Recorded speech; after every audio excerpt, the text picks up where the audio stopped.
Hello, আমাকে বাঁচাও গিন্নি। আমি ডোর মারতে গিয়ে পড়ি পড়ি আমার শরীর সব ব্যথা হয়ে গেছে।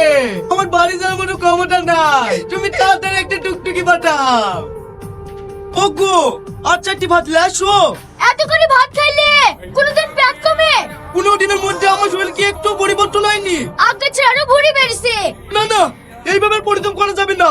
একটা ভালো ডাক্তার দেখাতে হবে। ঠিক আছে, আমি ওষুধ লিখে দিচ্ছি, নিয়মিত খাবেন আর সকাল সকালে একটু জগিং করবেন, তাহলেই দেখবেন আপনার পেট কমে যাবে।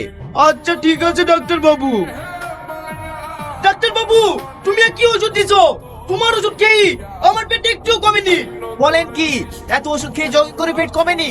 তার মানে আপনার পেটে অন্য সমস্যা আছে। আপনি তাড়াতাড়ি পেটে ছবি তুলে আসেন তো। তাইতেই বলি, পেট কেন কমছে না? কি হয়েছে ডাক্তার বাবু? আপনাকে বলা যাবে না, আপনি একটু সাইড আসুন তো। আপনার স্বামী লিভার নষ্ট হয়ে গেছে, ও আর মাত্র 15 দিন বাঁচবে।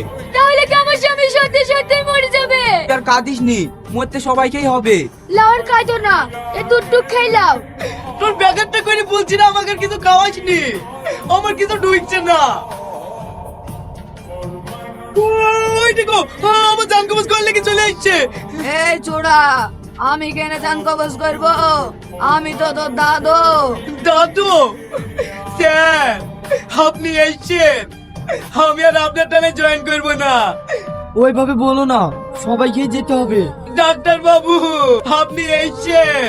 আপনার ওষুধে কাজ হয়নি বলে আপনাকে অনেক গালাগালি করেছি। কে বললে আমার ওষুধে কাজ হয়নি?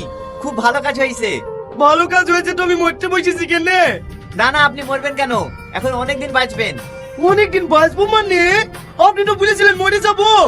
তাহলে শোনেন, আমার ওষুধে যখন আপনার পেট কমলো না, তখন আমি রিপোর্ট থেকে চালাকি করে আপনাকে মৃত্যুর ভয় দেখালাম, যাতে আপনার পেট কমে।